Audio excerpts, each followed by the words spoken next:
8 barcos militares con 1.200 misiles y un submarino nuclear apuntan a Venezuela.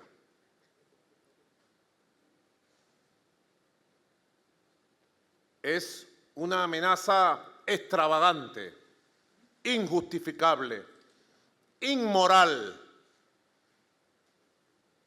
y absolutamente criminal, sangrienta, absolutamente criminal. Ellos han querido avanzar hacia lo que llaman la máxima presión, en este caso es militar. Y ante la máxima presión militar, nosotros hemos declarado la máxima preparación para la defensa de Venezuela. Mr. President, Donald Trump, usted tiene que cuidarse porque Marco Rubio quiere manchar sus manos de sangre, con sangre suramericana, caribeña, con sangre venezolana. Lo quieren llevar a un baño de sangre y que su apellido, Trump, se manche de sangre por los siglos de los siglos, con una masacre contra el pueblo de Venezuela, con una guerra terrible contra Suramérica y el Caribe, porque esto sería una guerra completa en todo el continente. Le quieren manchar las manos de sangre a Donald Trump a nivel humano. Si tú le preguntaras a Nico, o sea, a mí,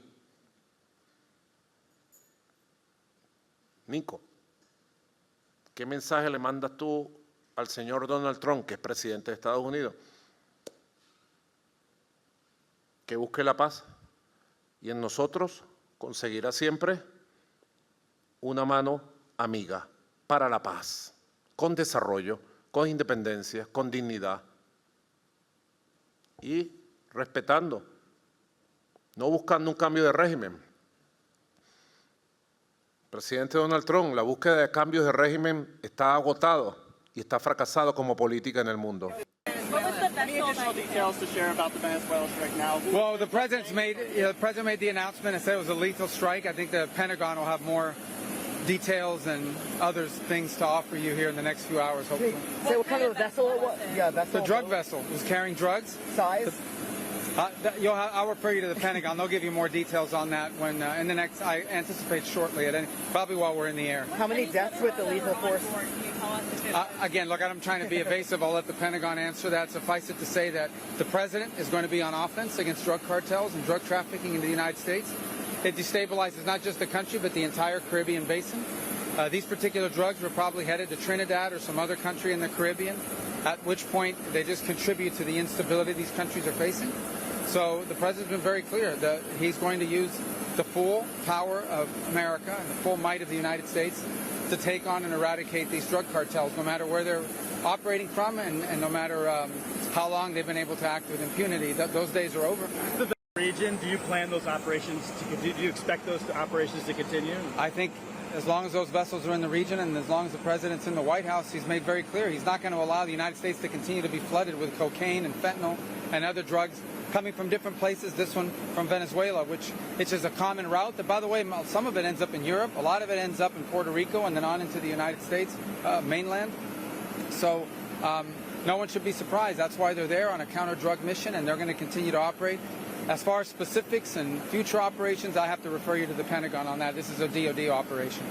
You said that it was operated by a cartel. Can you share which cartel was operating the vessel? Again, I'll let the operators discuss all of that, but I thought it was, the president was very clear, and that is we destroyed a drug boat that left Venezuela, operated by a designated narco-terrorist organization, which is what these are, and he's been clear that the days of acting with impunity and having an engine shot down or a couple drugs grabbed off a boat, those days are over. Now we are going to wage combat against drug cartels that are flooding American streets and killing Americans. Will you take out The legal authority for this strike? The legal authority? Yeah. Well, look, again, I'm not going to answer for the White House counsel. Suffice it to say that all of those steps were taken in advance. The president has designated these as terrorist organizations, which is what they are. When you flood American streets with drugs, you are terrorizing America, and that's going to end. Will you act on The United States, the president's top obligation is to secure the national interest and the national security of our people. I know of no president that means that more than this one, our president now, President Trump. And so, but I'm not going to speculate about what might come down the road. Let's get in the air, guys.